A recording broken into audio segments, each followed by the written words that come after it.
Hello again. Uh, All as uh, as the villain from James Bond said, we meet again, Mr. Bond. right. Okay, so it's lovely to see you again and talk to you about this book. I am really Yes. excited. What I've read so far, it's absolutely brilliant. It's a very insightful book.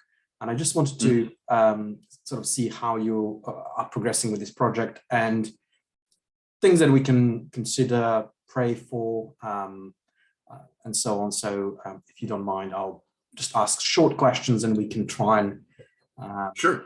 expand on this a little bit further. So how did you come across this book? Well, 18 years ago, I was doing some research for a writing project, and in the bibliographies, I'm an odd duck in that I read bibliographies because I want to know who's quoting whom. And I saw this reference to a Christian allegory that was old that I had never heard of before, and I never heard of the author. So being the curious person that I am, I went to Interlibrary Loan, what they have in the United States, and I can get, if I can find that book, whatever it is, I can get it through Interlibrary Loan for pretty cheap. And I got the book. It was the Catholic edition of it. It was a 1998 edition. Brought in, read it, was absolutely floored. Okay, so what did you find so flooring or compelling to you? There you go. I'm sorry for the colloquialism. Yes, compelling would be the correct word. I had read Pilgrim's Progress many times before. I mean, I grew up on it. The church that I went to spoke highly of it, and it's a great book. But what I found in Labyrinth of the World is something that I was missing. Pilgrim's Progress is kind of concentrated on, getting to the celestial city, and it's kind of a personal story of salvation or of conviction, I suppose.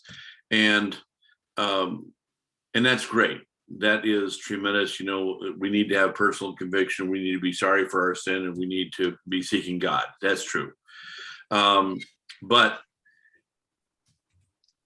it was exposed to me that the Pilgrim's Progress message was a little bit short in a number of ways.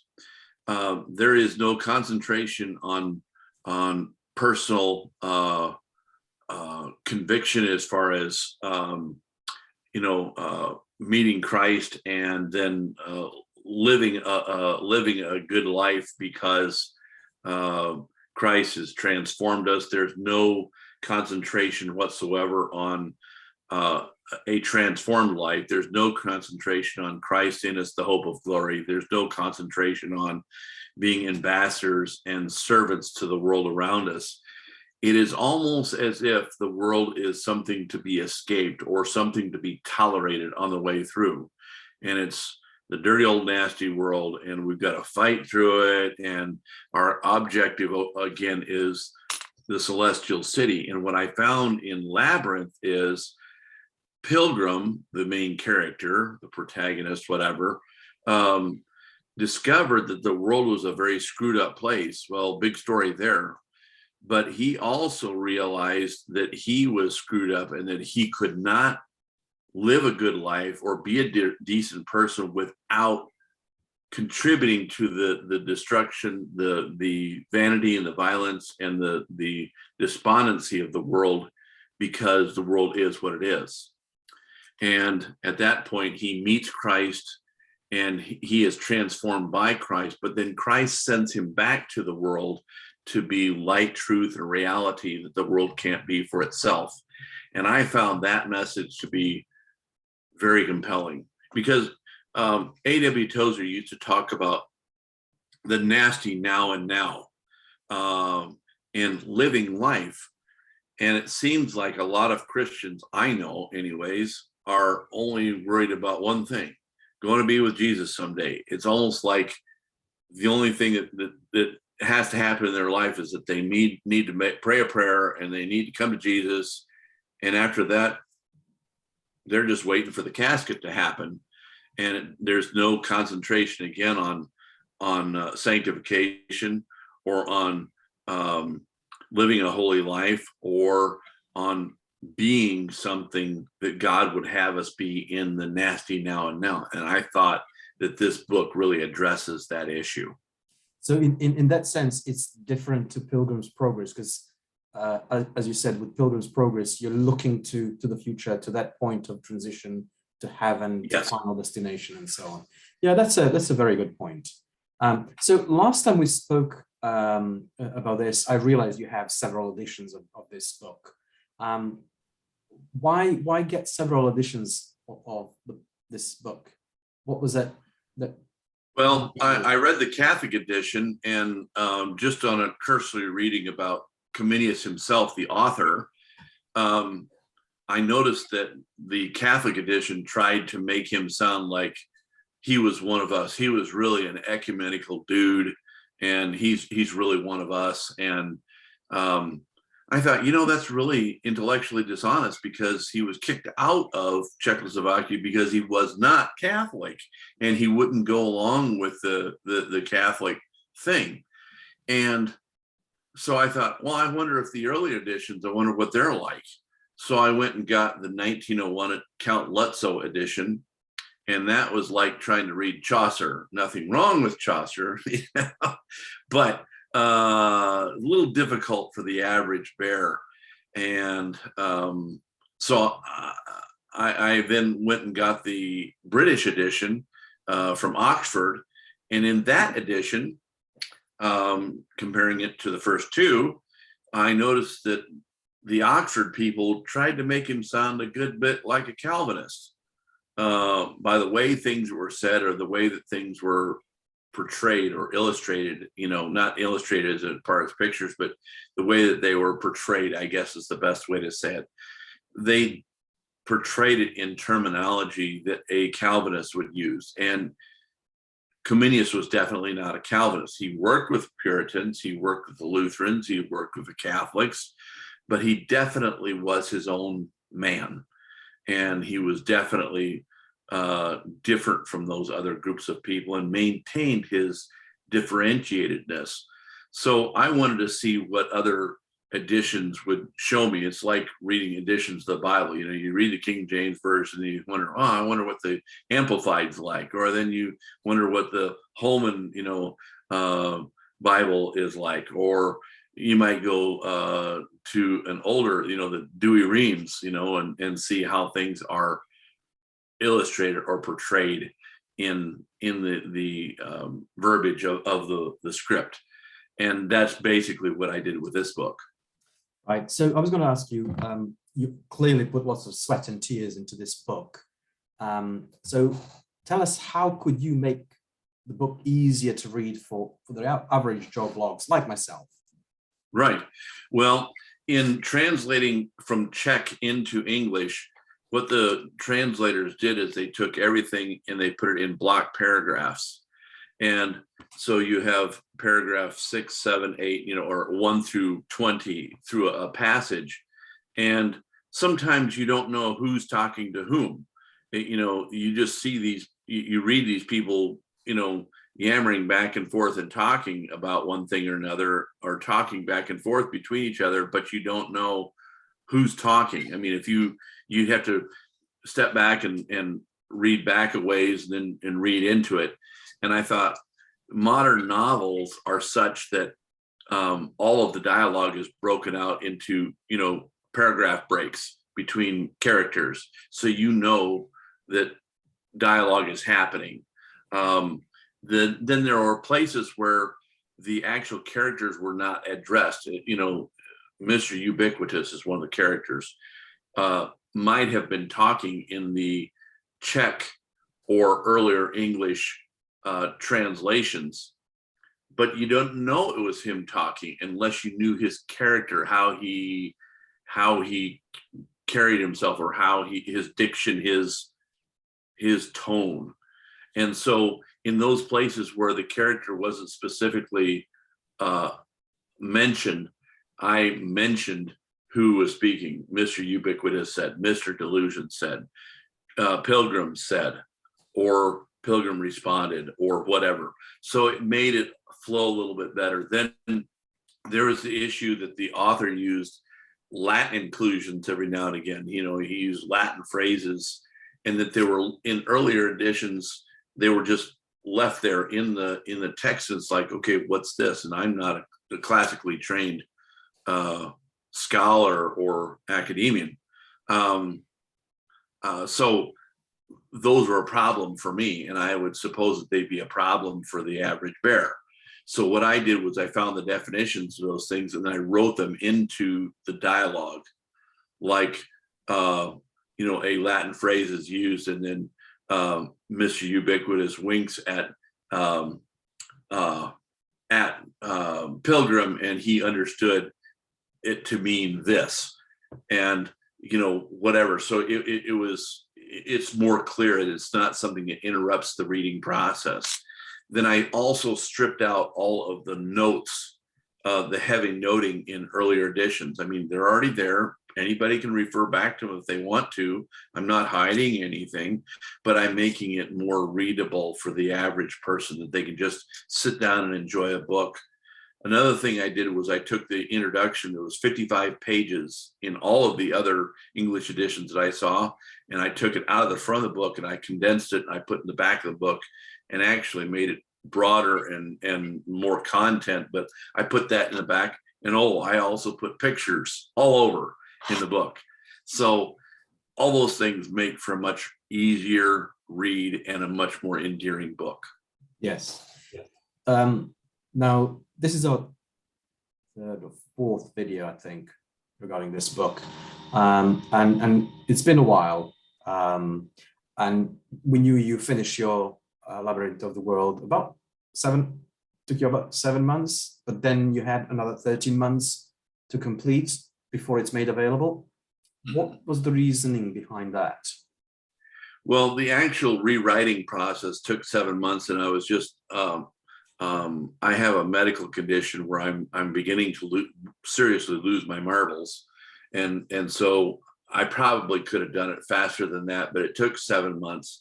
Then I had to do editing. I had to get artwork lined up for it. I had to do some rewriting and fixing whatever the edits that came down the pike. We needed to press that all in, and then we needed to work with a designer to get everything put together into a finished unit. And then I needed about 14 weeks, so just over 3 months, to get the books to the printer and then get them from the printer back to the States. So that all took a long process. Plus, we also did the audiobook in that period of time.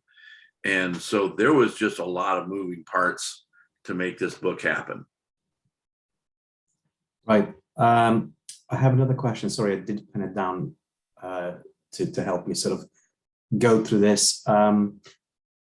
I think we discussed this before, and you mentioned that things had infiltrated into the book over years. Yes. And again, can you expand a little bit on that particular? So Comenius was part of a group called the Bohemian Brethren, and they stemmed from the Hussite revival and into what is known as the Czech Reformation, which preceded Luther's Reformation by nearly 100 years. And the reformers derisively called the Czech Reformation heart religion, because they felt that through God's inspiration and through God's conviction of the Holy Spirit, that people could be transformed, and that it was a relationship. It wasn't something to just be believed or given mental assent to, but it was a palpable conviction that a person entered into. And I guess today we would maybe refer to these people as charismatics. And so the Czech Reformation was a lot different than the Western Europe Reformation. And so that was a factor behind the book, involved with the book, and something that we need to keep in mind. But as the book went through history, it was first translated into Latin, then German, then Russian, then Italian, Spanish, and a bunch of other languages. Didn't make it into English until 1901. But in that period of time, a lot of people looked at it for various different ways and various different uses. And when it came into the English, the Catholics got a hold of it first of all, and they wanted to portray them as being part of what happened in Europe. And they definitely were part of what happened in Europe, but it wasn't necessarily the positive part of what happened in Europe. And to come back today and say, well, he's one of us, he's very ecumenical, and he tried to bring people together, is not really honest.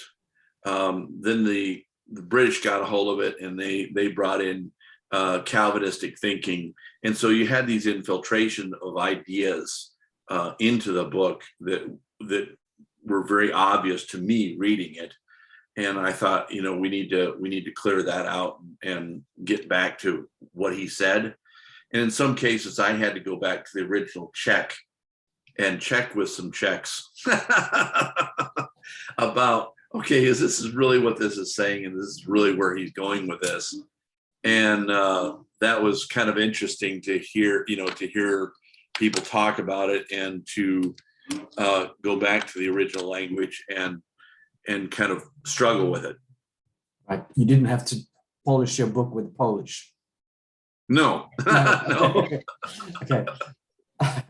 So reading some of the endorsements, and one of your endorsers, I believe it was Dr. Craig Atwood, I don't know if I pronounced that correctly, of a Moravian seminary, said something about the contemporary feel to this book.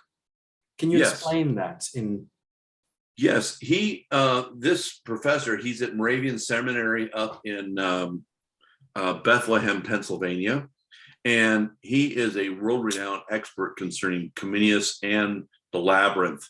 And when he had heard that I was doing this book, he was really excited. And I shouldn't, as a non-academian type guy, and I'm not a scholar or anything like that, I have no letters behind my name, I really shouldn't have access to people like this. But because of what the work represents and because of what the work is, it is bringing all sorts of people out of the woodwork to get involved with it, who love the work, who have known about the work, even though it's not very well known. And he used the Catholic edition of this book in his classrooms, and the students would read through it, and they always, he told me, he said they always comment how contemporary this book feels. It just feels so today. And it feels more today than perhaps ever before. The author lost his entire family to the plague, his mother, his parents, his sisters, his wife, and his 2 children to the plague. How contemporary does that feel? And also, he lost his entire country to religious and political factions fighting one another. How contemporary does that feel? Or does that, hit us? Yeah, certainly with Russia, Ukraine, yeah. Right. And so there's things going on in our world that this book touches at such an essence level that it's like the more things change, the more they stay the same. And stories hit us at a level that we can see things that if we said things in direct, straight words, it's like, I don't get that. But the story, it's like, wow, I really see that. Yeah, it's very relevant. Yes, I definitely would agree with that. So obviously, book has been published. Is this it with Labyrinth, or are there any additional things you envision for this book? Yes, I had a educational big shot out in California who knows of this book. He said, it'd be really great if you would go to the effort of making it a graphic novel. And that's not an explicit novel, that is a way of telling a story. And so going from a written form to a pictorial form of telling the story, and I would eventually like to do that, because this story is the kind of story that just, it transcends. And with a graphic novel, you're going to hit an audience that is completely different than the readers like you and I, or our generation, for instance. And I think we can communicate a very transcendent story in picture that another generation can pick up. The other thing I would like to do is I would like to create a study guide to go along with this. So say that a church group wanted to take this book and read it. They could go in with a study guide, they could go through it and they could ask some applicable questions about what the author is really getting at and how this might apply to our lives. And so I want to do that. Then a third thing that I want to do is, in the US, there are 1.3 million foreign students, college-age foreign students in this country in any given year, and they renew at a rate of about 330,000 a year. Now, these foreign students, 70% of them never make it into an American's home, to say nothing of a Christian's home.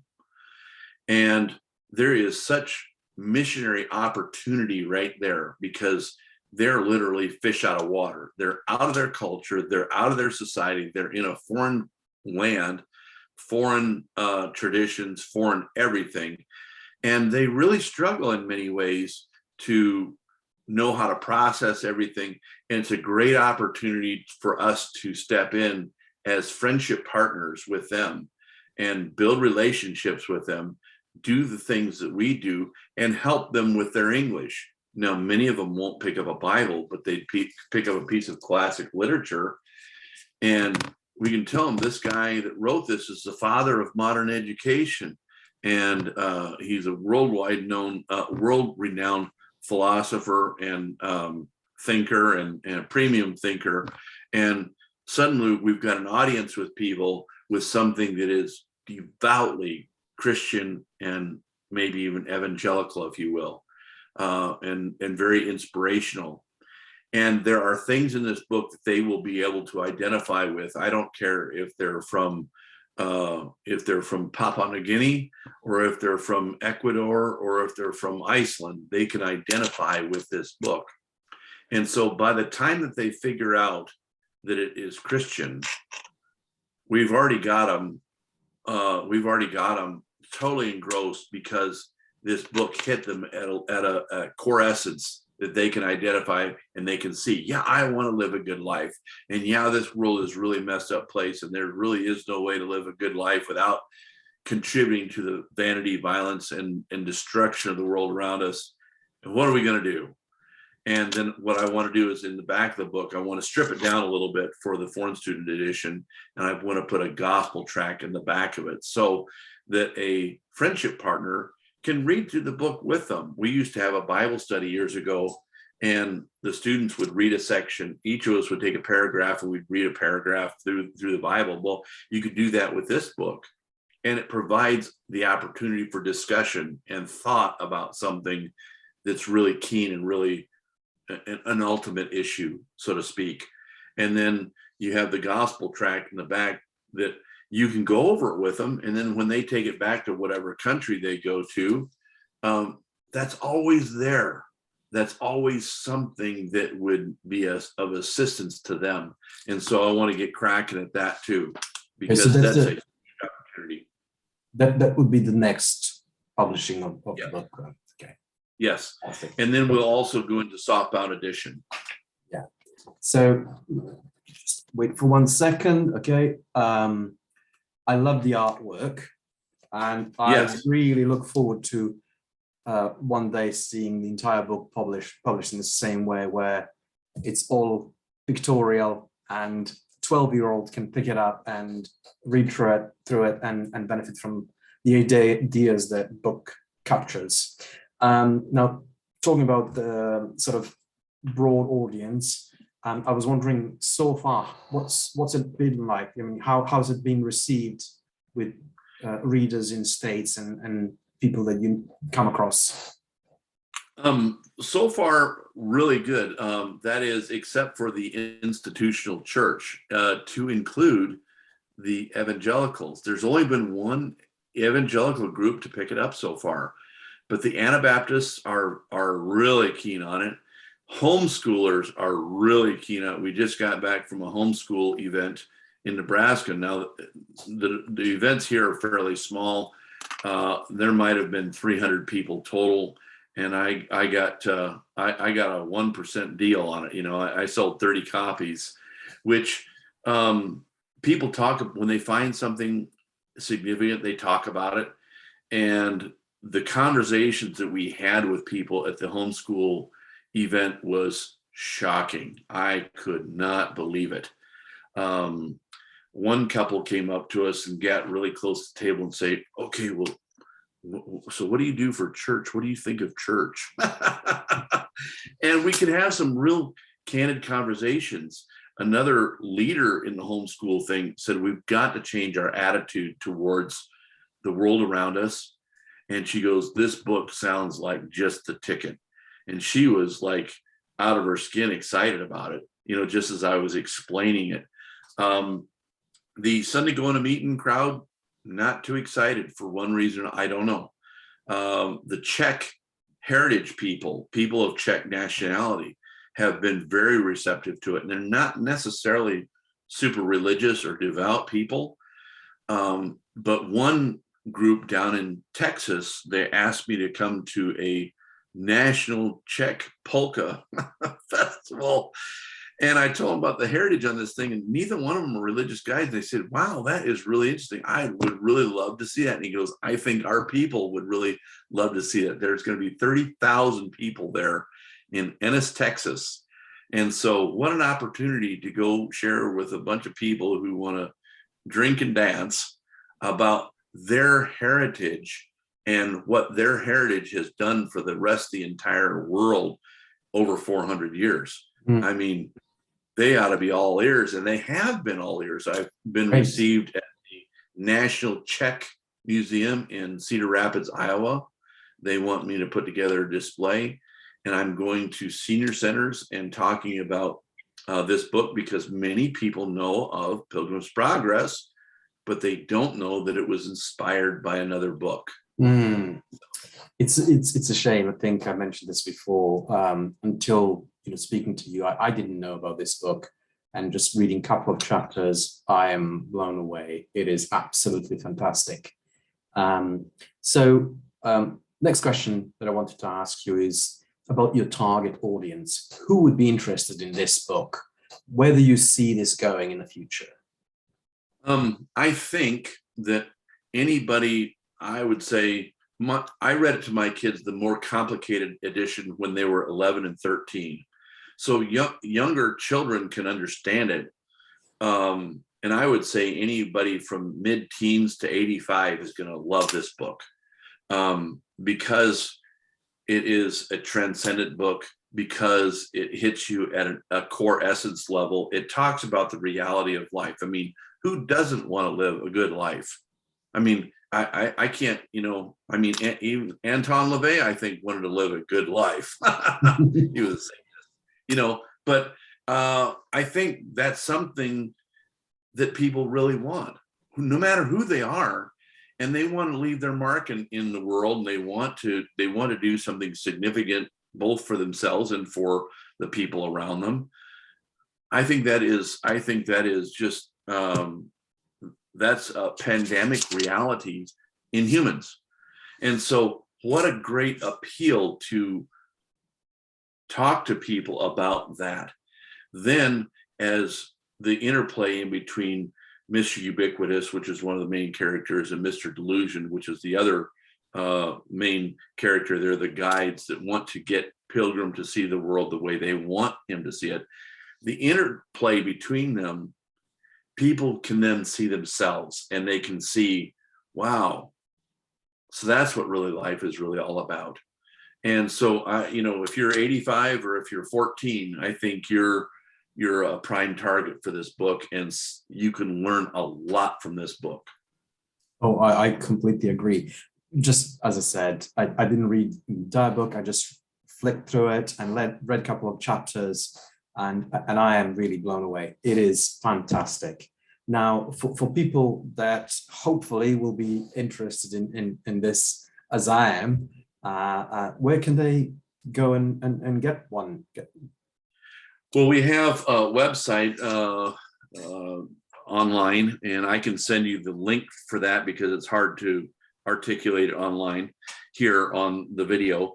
But then I'm going to share screens here. You can get it at Amazon.com. Now, this is for US audiences here. Let me get rid of this. And here it is listed on Amazon. You can get it in the Kindle edition. Anybody in the world can get it Kindle. You can also get it on audiobook, and it doesn't show it here, but you can get it if you poke around here. Let's see here if it shows. Yes, it shows audiobook here. Now, you can also get the, let's go back here. You can get the hardcover edition. And notice up here in the right corner, it says see all buying options. Amazon's playing games with me right now a little bit, but you hit all buying options and you can add it to your cart and away you go. You can get it anywhere in the continental United States, or even that, for that matter, I believe even Hawaii and Alaska, this hardbound edition. And or you can get it at my website, which is ffet.me /ecclesia -press /, and I'll give that to you, David. Yeah. You can also get the audiobook many other places, and I'll give you a running list that you can put at the bottom of the video. There are literally probably 20 different places you can get it. And this is the first time in history this book has been available in audiobook form, ever. Great. In any language. Great. I would sort of love to, at some point, maybe go and read through one chapter, but I think that's going to be for another podcast that we share at some point in the future.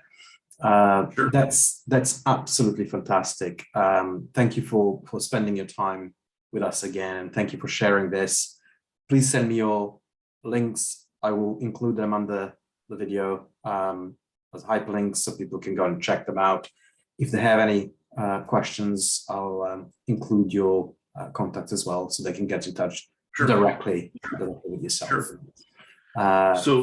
So one of the big things we need, David, is we need people to become champions of what we're doing. And the way that they can do that is they can contact me through Facebook or through, this video, or there's a half a dozen ways to get a hold of me. And we need opportunities to go out and share about this book, whether it's at Czech festivals, whether it's at homeschooling events, whether it's in churches, whether it's in adult education, like adult Sunday school type of things, radio broadcast with, different people who want to interview somebody with content, podcasts. I am ready, available to visit with people, and they can ask more questions than you asked, because you can take this thing in several different directions. And we'd love for people to join with us. And there's a lot of work to do. And the help that you give in this way helps to fund the work that we do on these other projects and make it go. Brilliant, brilliant. I mean, I really pray that this takes off like a wildfire, because I can see great potential for evangelism, for personal growth, so many different applications as a Christian. Yeah. And I really pray that it becomes just as big a bookseller as it's for the Pilgrim's Progress, because it certainly deserves much more recognition than it currently gets. Yes, absolutely. Absolutely. Brilliant. Okay, thank you again, and we'll obviously talk soon again. God bless. Very God good. bless. All right. Thanks so